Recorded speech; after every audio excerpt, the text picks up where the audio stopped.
नमस्कार।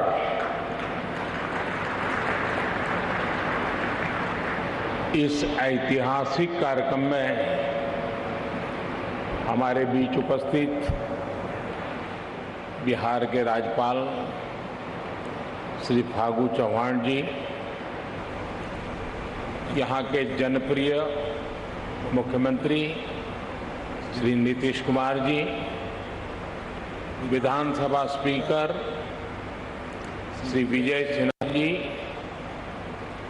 बिहार विधान परिषद के कार्यकारी अध्यक्ष श्री अवधेश नारायण सिंह, उप मुख्यमंत्री श्रीमती रेणु देवी जी, तारकिशोर जी, नेता प्रतिपक्ष श्री तेजस्वी यादव जी, सभी मंत्रीगण, विधायकगण, अन्य महानुभाव, देवी और सज्जनों, आप सभी को, बिहार निवासियों को बिहार विधानसभा भवन के शताब्दी वर्ष की बहुत बहुत शुभकामनाएं। बिहार का ये स्वभाव है कि जो बिहार से स्नेह करता है, बिहार उसे, उस प्यार को कई गुना करके लौटाता है। आज मुझे बिहार विधानसभा परिसर में आने वाले देश के पहले प्रधानमंत्री होने का सौभाग्य भी मिला है। मैं इस स्नेह के लिए बिहार के जन जन को हृदय से नमन करता हूं। मुख्यमंत्री जी का, स्पीकर महोदय का भी हृदय से बहुत बहुत आभार व्यक्त करता हूं।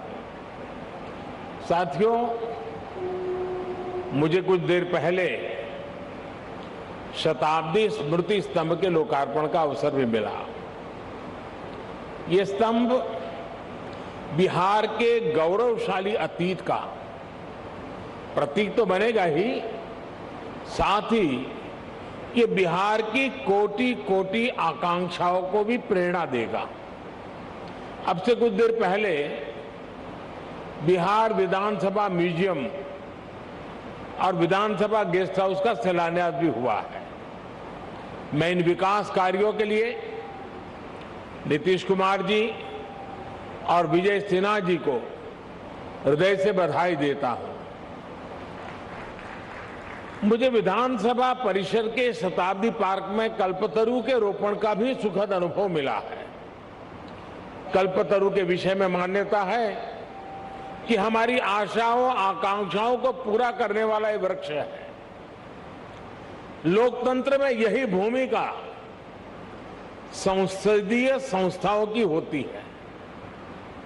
मैं आशा करता हूं कि बिहार विधानसभा अपनी इस भूमिका को इसी निरंतरता के साथ निभाती रहेगी, बिहार और देश के विकास में अपना अमूल्य योगदान देती रहेगी।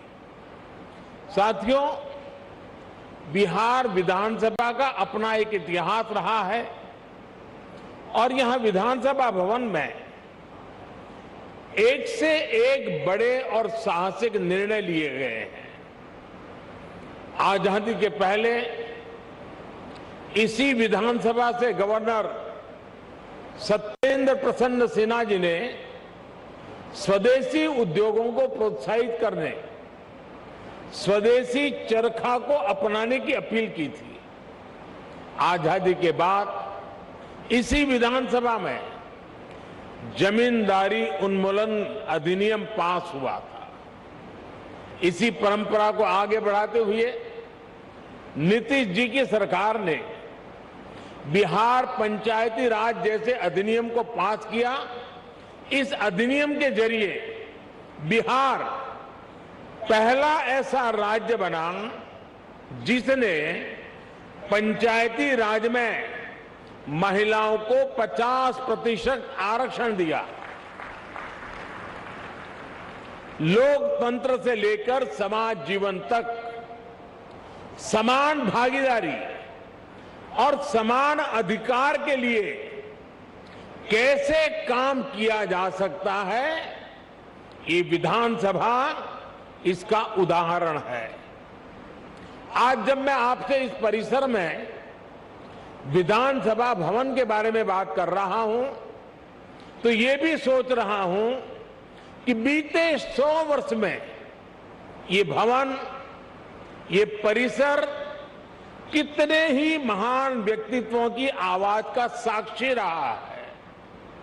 मैं नाम अगर लेने जाऊंगा तो शायद समय कम पड़ जाएगा, लेकिन इस इमारत ने इतिहास के रचयिताओं को भी देखा है और खुद भी इतिहास का निर्माण किया है। कहते हैं वाणी की ऊर्जा कभी भी समाप्त नहीं होती। इस ऐतिहासिक भवन में कही गई बातें, बिहार के उत्थान से जुड़े संकल्प एक ऊर्जा बनकर आज भी उपस्थिति है। आज भी वो वाणी, वो शब्द गूंज रहे हैं। साथियों, बिहार विधानसभा भवन का ये शताब्दी उत्सव एक ऐसे समय में हो रहा है जब देश अपनी आजादी का अमृत महोत्सव मना रहा है। विधानसभा भवन के 100 साल और देश की आजादी के 75 साल, ये केवल समय का संयोग नहीं है, इस संयोग का साझा अतीत भी है और सार्थक संदेश भी है। एक और, बिहार में चंपारण सत्याग्रह जैसे आंदोलन हुए तो वहीं इस धरती ने भारत को लोकतंत्र के संस्कार और आदर्श पर चलने का रास्ता भी दिखाया। दशकों से हम ये बताने की कोशिश होती रही है कि भारत को लोकतंत्र विदेशी हुकूमत और विदेशी सोच के कारण मिला है, और हमारे लोग भी कभी कभी ये बातें बोलते हैं। लेकिन कोई भी व्यक्ति जब ये कहता है तो वो बिहार के इतिहास और बिहार की विरासत पर पर्दा डालने की कोशिश करता है। जब दुनिया के बड़े भूभाग सभ्यता और संस्कृति की ओर अपना पहला कदम बढ़ा रहे थे, तब वैशाली में परिष्कृत लोकतंत्र का संचालन हो रहा था। जब दुनिया के अन्य क्षेत्रों में जनतांत्रिक अधिकारों की समझ विकसित होनी शुरू हुई थी, तब लिच्छवी और वज्जी संघ जैसे गणराज्य अपने शिखर पर थे। साथियों, भारत में लोकतंत्र की अवधारणा उतनी ही प्राचीन है जितना प्राचीन ये राष्ट्र है, जितनी प्राचीन हमारी संस्कृति है। हजारों वर्ष पूर्व हमारे वेदों में कहा गया है, त्वाम विशो वृणताम, त्वाम विशो वृणताम राज्याय त्वाम मिमाहा प्रदिशः पंचदेवी।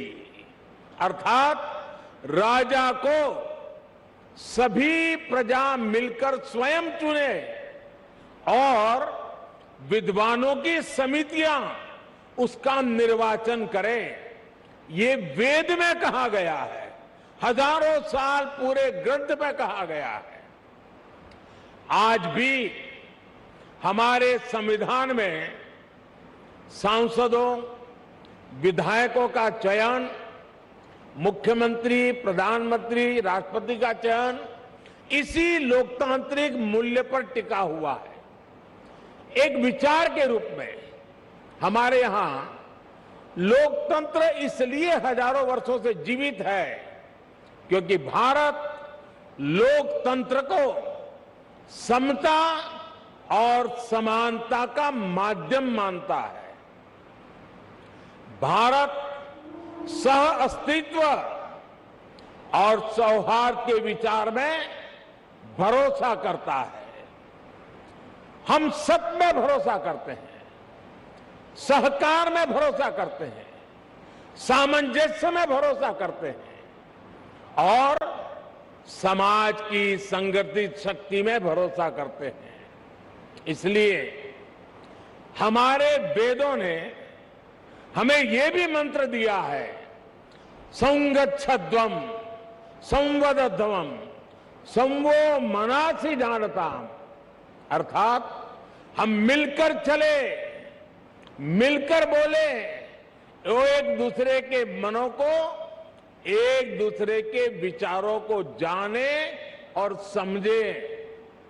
इसी वेद मंत्र में आगे कहा गया है, समानो मंत्रः समिति समानी समानम मनः सहचित्तमेशम, अर्थात हम मिलकर समान विचार करें, हमारी समितियां, हमारी सभाएं और सदन कल्याण भाव के लिए समान विचार वाले हो और हमारे हृदय भी समान हो। हृदय से लोकतंत्र को स्वीकार करने की ऐसी विराट भावना एक राष्ट्र के रूप में भारत ही प्रस्तुत कर सका है। इसलिए मैं जब भी दुनिया में अलग अलग जब देशों में जाता हूं, बड़े वैश्विक मंचों पर मौजूद होता हूं, तो मैं बहुत गर्व से कहता हूं, क्योंकि हमारे कान में किसी न किसी कारण से एक शब्द भर दिया गया है। हमारी मन की रचना को एक जगह पे स्थगित कर दिया गया है।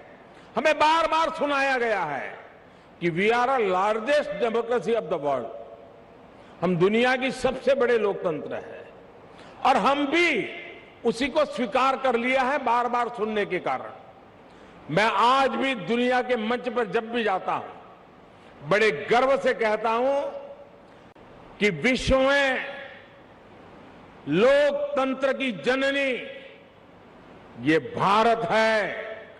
भारत मदर ऑफ डेमोक्रेसी है। और हमने भी, और बिहार वासियों ने तो खास, दुनिया में डंका बजाते रहना चाहिए कि we are a mother of democracy. और बिहार की गौरवशाली विरासत, पाली में मौजूद ऐतिहासिक दस्तावेज भी इसके जीवंत प्रमाण है।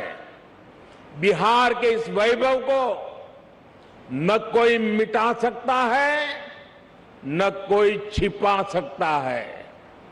इस ऐतिहासिक इमारत ने बिहार की इस लोकतांत्रिक विरासत को 100 वर्ष तक मजबूत किया है। इसलिए मैं समझता हूं कि आज ये इमारत भी हम सभी के नमन की हकदार है।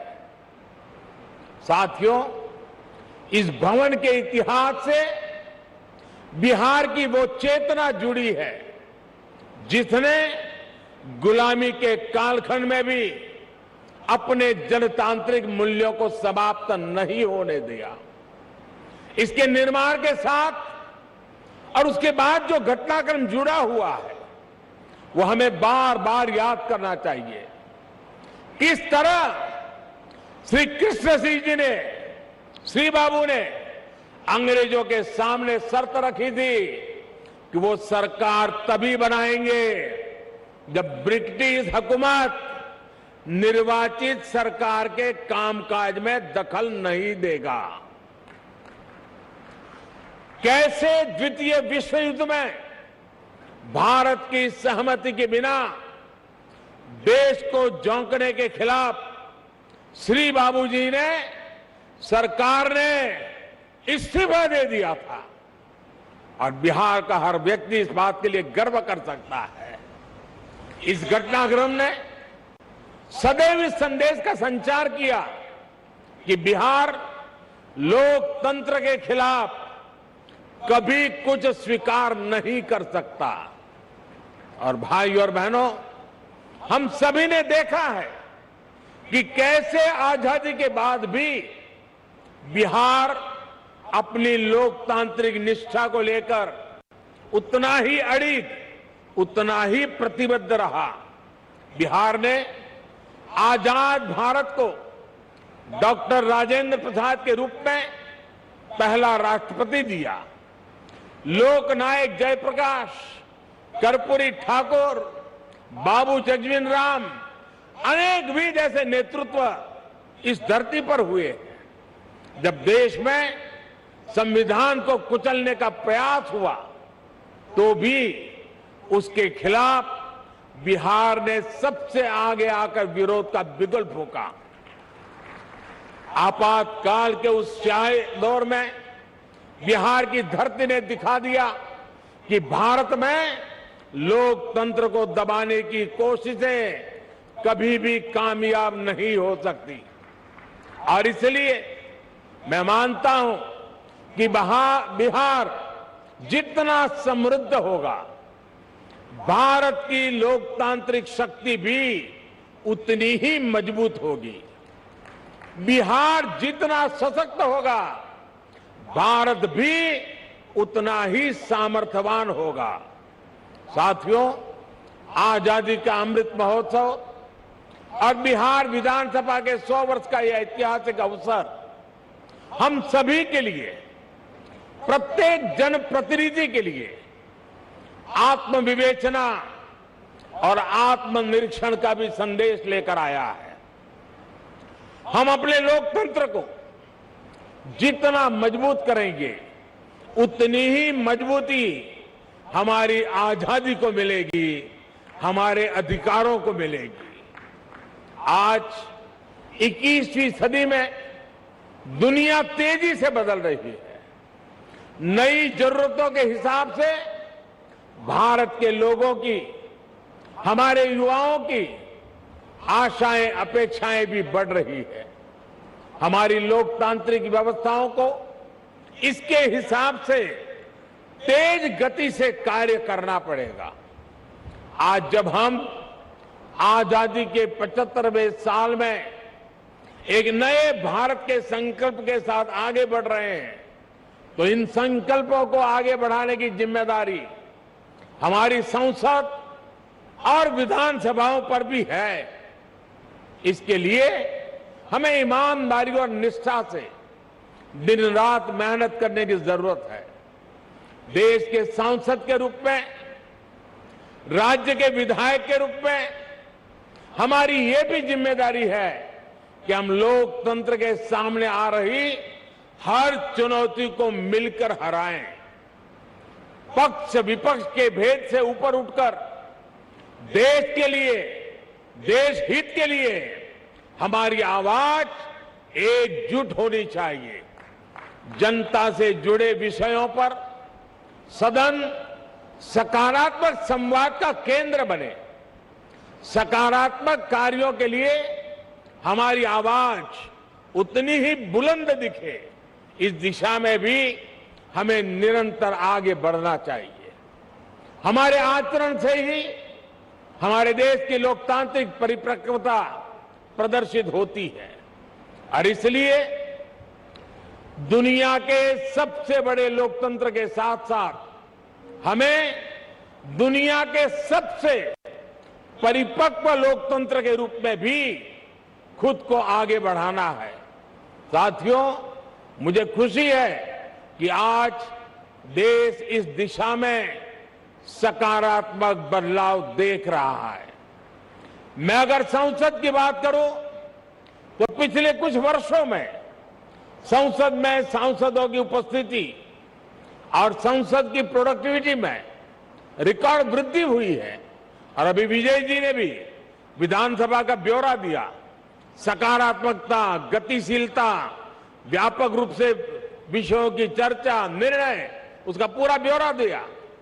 साथियों, वैसे संसद में भी पिछले बजट सत्र में भी लोकसभा की प्रोडक्टिविटी 129% थी, 129% थी। राज्यसभा में भी 99% प्रोडक्टिविटी दर्ज की गई।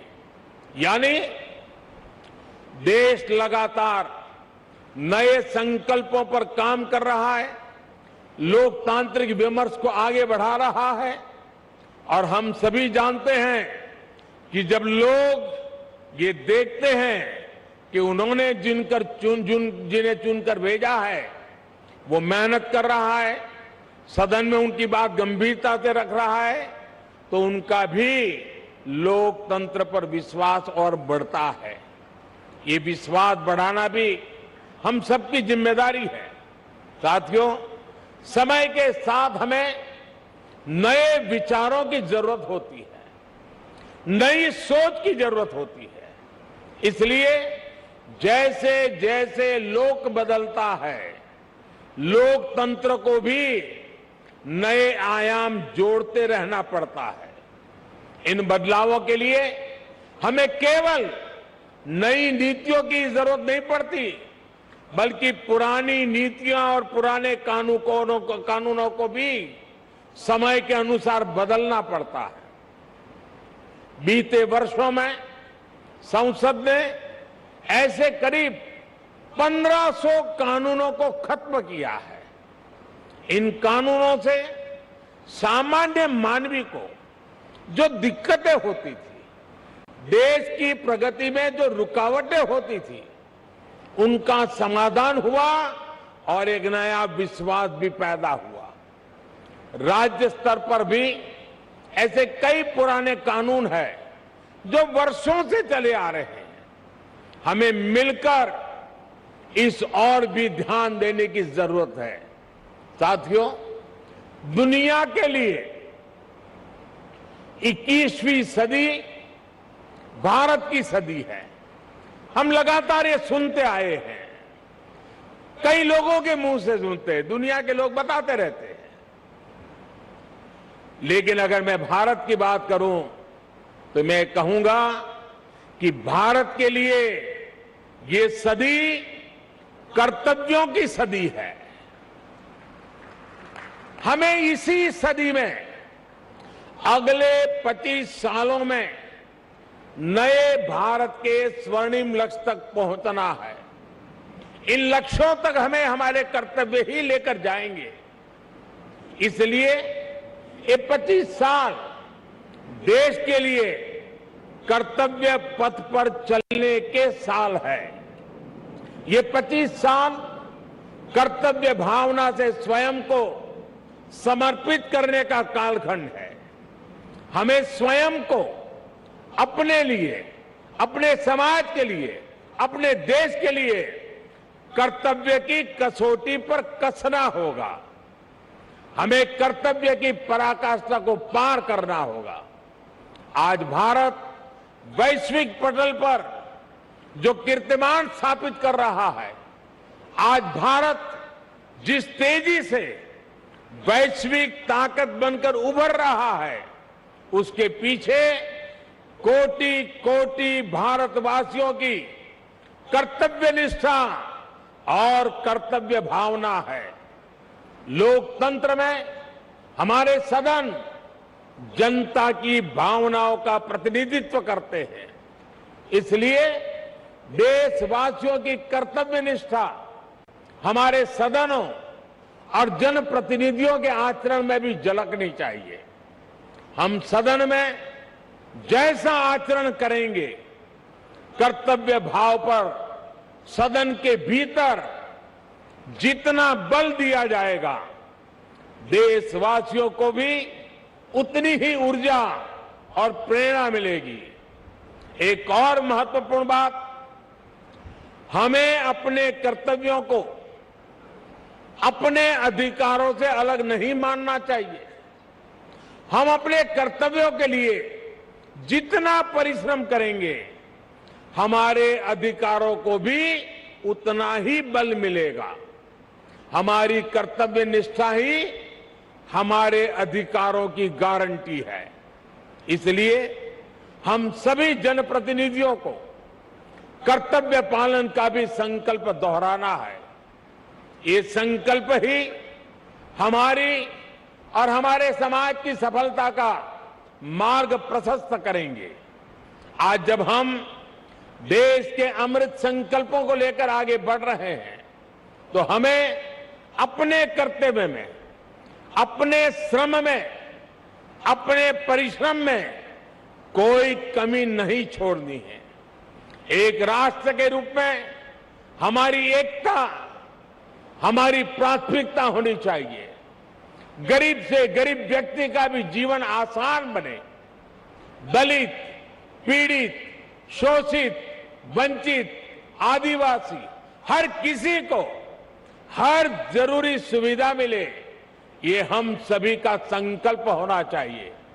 आज सबको घर, सबको पानी, सबको बिजली, सबको इलाज जैसे जिन लक्ष्यों को लेकर देश काम कर रहा है, वो हम सबकी सामूहिक जिम्मेदारी है। बिहार जैसे सामर्थ्यवान और ऊर्जावान राज्य में गरीब, दलित, पिछड़े, आदिवासी और महिलाओं का उत्थान बिहार को भी तेज गति से आगे बढ़ा रहा है और बढ़ाएगा। और बिहार जब आगे बढ़ेगा तो भारत भी अपने स्वर्णिम अतीत को दोहराते हुए विकास और सफलता की नई ऊंचाइयों को छुएगा। इसी कामना के साथ इस महत्वपूर्ण ऐतिहासिक अवसर पर आप सब ने मुझे निमंत्रित किया, इस ऐतिहासिक पल के साक्षी बनने का अवसर दिया। इसके लिए मैं राज्य सरकार का, स्पीकर महोदय का और सभी यहां के वरिष्ठ जनों का हृदय से बहुत बहुत आभार व्यक्त करता हूं। अनेक अनेक शुभकामनाओं के साथ इस 100 साल की यात्रा आने वाले 100 साल के लिए नई ऊर्जा का केंद्र बने, इसी एक अपेक्षा के साथ बहुत बहुत धन्यवाद, बहुत बहुत शुभकामनाएं।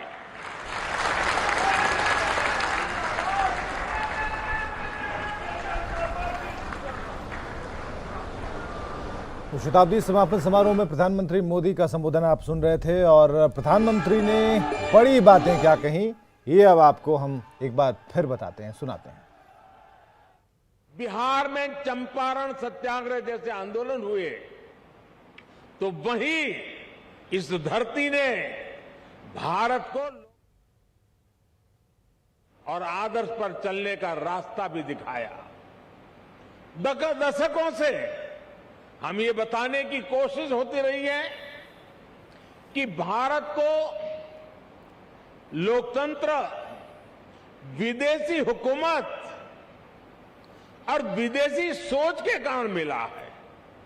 और हमारे लोग भी कभी कभी ये बातें बोलते हैं, लेकिन कोई भी व्यक्ति जब ये कहता है तो वो बिहार के इतिहास और बिहार की विरासत पर पर्दा डालने की कोशिश करता है।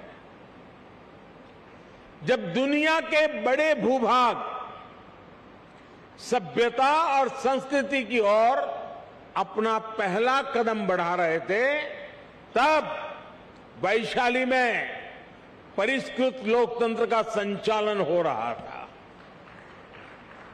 जब दुनिया के अन्य क्षेत्रों में जनतांत्रिक अधिकारों की समझ विकसित होनी शुरू हुई थी, तब लिच्छवी और वज्जी संघ जैसे गणराज्य अपने शिखर पर थे।